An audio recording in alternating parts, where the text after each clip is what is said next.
Hotep, comment vous allez, cher Kamit? Aujourd'hui, je vais faire un partage avec vous sur comment contacter ses ancêtres. Voilà, parce que beaucoup m'ont dit, ils essayent de contacter les ancêtres et il n'y a pas de réponse. Et voilà.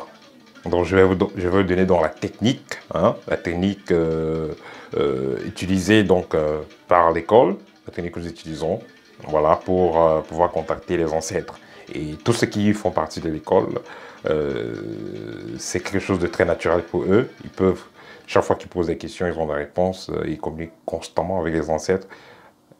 Que vous ayez posé la question ou pas, toujours, chaque jour, chaque nuit, il y a toujours des messages qui passent. Dans la communication avec les ancêtres, elle est réelle. Donc, je m'en vais comme ça vous partager quelques astuces. Voilà, une procédure très simple et très efficace et infaillible pour entrer en contact avec les ancêtres. Déjà, il faudra définir qu'est-ce que l'ancêtre. Il ne faut pas confondre l'ancêtre avec le mort de la famille. C'est vrai que l'ancêtre est passé par la mort physique, la transition, mais il y a la différence entre celui-là qui est mort d'une certaine façon et l'ancêtre qui aussi est mort d'une certaine façon. Là, je vais m'expliquer. L'ancêtre, c'est quelqu'un qui a déjà fait partie de votre lignée. Il a votre ADN, fait partie de votre lignée. C'est quelqu'un qui a vécu selon les lois de la maths, donc c'est quelqu'un qui a été apprécié par le vivant, par son entourage durant son vivant, parce que par rapport à ses actes, c'est quelqu'un qui n'a pas trempé dans les sorcelleries, dans les groupes de sorciers, il n'était pas dans les sectes, il ne tuait pas des gens. Il a honoré ses propres ancêtres quand il était vivant. Ancêtre, c'est quelqu'un qui a laissé une lignée, parce qu'on ne peut pas parler d'ancestralité s'il n'y a pas de lignée. Il faut laisser une descendance. Si vous n'avez pas laissé des enfants, vous ne pouvez pas être considéré comme ancêtre. Voilà, l'ancêtre, c'est quelqu'un qui est mort également de façon naturelle. Donc, il n'est pas mort par une balle sur la tête ou bien une guillotine. Ça, c'est généralement. Mais dans nos traditions, il y a une façon de réparer cela. Mais généralement, l'ancêtre, c'est quelqu'un qui est mort de façon naturelle. Donc, vous voyez donc toute la différence avec celui qui était dans votre famille, qui était dans une secte, ou qui a tué les gens, ou qui n'était pas aimé du village, ou qui n'a rien fait pour la communauté, ou qui n'a pas laissé d'enfants, ou qui est mort très jeune, qui n'a pas eu de femme, qui n'a pas eu d'enfant, et tout ça. Vous voyez donc la différence. Donc, celui-là ne peut pas être considéré comme ancêtre. Voilà, vous convenez avec moi que l'ancêtre, c'est un modèle. Alors, comment communiquer avec ses ancêtres? Déjà maintenant, vous avez la différence entre ancêtre et mort de la famille. Donc, vous savez déjà exactement qu'est-ce qu'on appelle un ancêtre, parce qu'il ne faut pas faire d'erreur. Alors, comment vous allez communiquer avec l'ancêtre? La communication avec l'ancêtre a plusieurs étapes, dont je m'en vais comme ça vous les citer. La première étape, pour communiquer avec les ancêtres, il faut se préparer vibratoirement. Il faut préparer votre corps, il faut préparer vos énergies. Il faut se préparer vibratoirement. Vous n'allez pas finir, vous avez fini de forniquer là, vous avez fini de faire des problèmes. Vous êtes dans une période compliquée dans votre vie, mais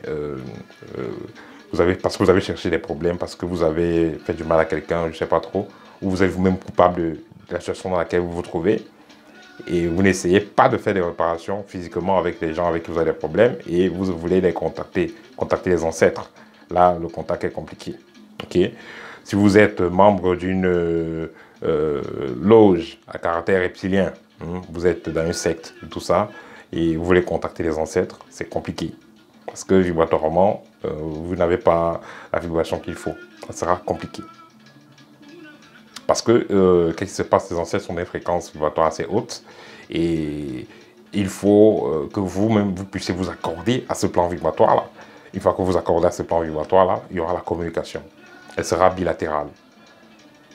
Là, ce n'est plus seulement le contact, ce sera la communication, elle sera bilatérale. Ça veut dire que vous enverrez, parce que quand on parle de contact, ça veut dire que vous envoyez le message et une fois que le message est parti, il peut être lu ou il peut ne pas être lu. Donc ça veut dire que je peux dire je contacte mon ami. Hein? Je l'envoie le message, je l'envoie un SMS. Ça peut arriver, il peut lire comme il peut ne pas lire. Et même s'il lit, il peut m'envoyer le message, je peux ne pas comprendre aussi. Donc là, toujours, il n'y a pas de communication. Là, c'est unilatéral. Bilatéral, ça veut dire que j'envoie, on reçoit, et on envoie le message, je reçois. Et je le comprends. Là, c'est une communication. Voilà. Alors, donc, la première étape va consister à préparer vos propres vibrations, se préparer vibratoirement à faire le contact. Hein? On se prépare vibratoirement, on se prépare émotionnellement, on va tout ça dans la vibration. On se prépare physiquement. Voilà, parce qu'on va prendre le temps de se purifier, d'augmenter son taux vibratoire en se purifiant. Okay? On prend le temps de bien se purifier. Et une fois qu'on est purifié, la deuxième étape va consister à choisir le lieu de contact. Si c'est le premier contact que vous pouvez faire, que vous voulez faire, moi je conseille souvent la forêt, c'est très simple. Mais si à cause du coronavirus ou pour une raison ou une autre, vous ne pouvez pas aller en forêt, dans ce cas, vous le faites à la maison. Vous pouvez le faire dans votre balcon, voilà, où il y a une salle quelconque de la maison, même à la cuisine si vous le voulez. Mais ne le faites pas dans la chambre, parce que dans la chambre, vous faites la mort là-bas et tout ça. Voilà, donc pour le premier contact, donc ne le faites pas dans la chambre. Si vous le faites à la maison, c'est au balcon ou dans une salle neutre, ou même à la cuisine si vous voulez, ou au salon même si vous voulez, dans un coin du salon. La troisième étape va être de choisir la façon que vous allez contacter l'ancêtre, parce que chaque tradition, chaque village a sa propre façon de contacter l'ancêtre. Dans certains villages, on contacte l'ancêtre avec du vin blanc, d'autres du vin rouge, d'autres on contacte avec de la farine, hein, de la farine qu'on a mélangée avec de l'eau. D'autres on contacte tout simplement avec de l'eau. Voilà, donc ça va dépendre des traditions. D'autres on contacte même avec du thé, hein, d'autres c'est avec de la vodka, d'autres, voilà, ça va dépendre. D'autres c'est avec du Jack Daniel, ça va dépendre. Donc vous essayez de trouver la formule que vous allez employer, voilà, parce que vous avez déjà sélectionné le lieu, vous allez essayer de trouver la formule que vous allez employer donc, pour faire le contact. Une fois que c'est fait, voilà, vous allez choisir le jour et vous aurez fait le contact. Voilà, vous pouvez le faire en lune croissante, vous pouvez le faire en pleine lune aussi. Voilà. Le premier contact c'est pas important de le faire en lune décroissante, parce que là, les énergies cosmiques sont dans une phase qui ne correspond pas. Donc, de parler trop dans les détails. Voilà.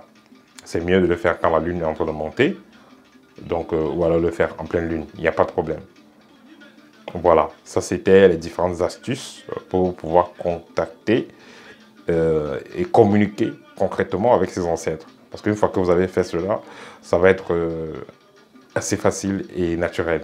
Une fois le premier contact fait, vous aurez le message, donc il y aura communication. Et par la suite, il faudra apprendre à rester dans cet état vibratoire-là. Parce qu'une fois que vous avez sélectionné votre coin, voilà, une fois que vous avez sélectionné le coin du contact, voilà, si c'était dehors, voilà, constamment, vous irez dans ce coin, dans cet endroit exact de la nature où vous avez fait le premier contact quand vous voulez parler avec eux urgemment. Et si vous êtes préparé vibratoirement, ne vous inquiétez pas, vous aurez la réponse. Vous aurez la réponse. Si vous êtes sensible de façon onirique, vous aurez la réponse. Vous aurez le rêve. Vous aurez un rêve dans lequel on va vous parler, on va vous dire des mots, on va vous dire des formules, on va vous dire tout ce dont vous avez besoin de savoir. Voilà. Donc, tout ce que je peux dire sur les ancêtres, c'est que l'aide des ancêtres, elle est concrète. Hein, elle est concrète et la relation des ancêtres, elle est bilatérale. Hein, une relation bilatérale. Donc, ça veut dire que vous avez à apporter aussi aux ancêtres et ils vous apportent aussi. Hein, parce que l'ancêtre va nous aider dans les moments difficiles avec l'énergie positive qu'ils vont envoyer vers nous. Mais nous aussi, on les envoie aussi de l'énergie positive via les libations qu'on fait, via l'eau qu'on va verser, via le vin qu'on verse et de l'énergie qu'on envoie aussi à leur endroit. Donc il y a une intercommunication, il y a une aide hein, bilatérale. Voilà. Donc ça c'était mon petit partage que je voulais faire aujourd'hui en ce qui concerne communiquer avec les ancêtres. J'espère qu'après cette vidéo, vous allez pouvoir refaire l'opération et avoir des résultats concrets. Voilà. Et toujours, je vous rappelle, ceux qui sont intéressés par les formations que nous donnons, allez dans notre site www.kamit avec K et S à la fin, kamit.com. Et voilà, vous allez aller dans le site, vous allez vous inscrire. Par la suite, je vais vous recontacter et je vais m'entretenir avec vous. On va faire un programme et je vais vous administrer un enseignant parce que nous avons déjà, l'école est déjà mise sur pied depuis quelques mois. Voilà, je vais me mettre en contact avec un enseignant ou alors, s'il y a possibilité, je serai votre enseignant personnellement. Voilà, donc l'école est représentée déjà en France, en Belgique, au Canada et au Cameroun. Voilà, donc ceux qui sont réellement intéressés par une spiritualité concrète, voilà, ceux qui veulent vraiment changer la vie, voilà, ils n'ont qu'à contacter l'école. Voilà. Donc, chers amis, à très bientôt, partagez la vidéo. Merci. Au TEP.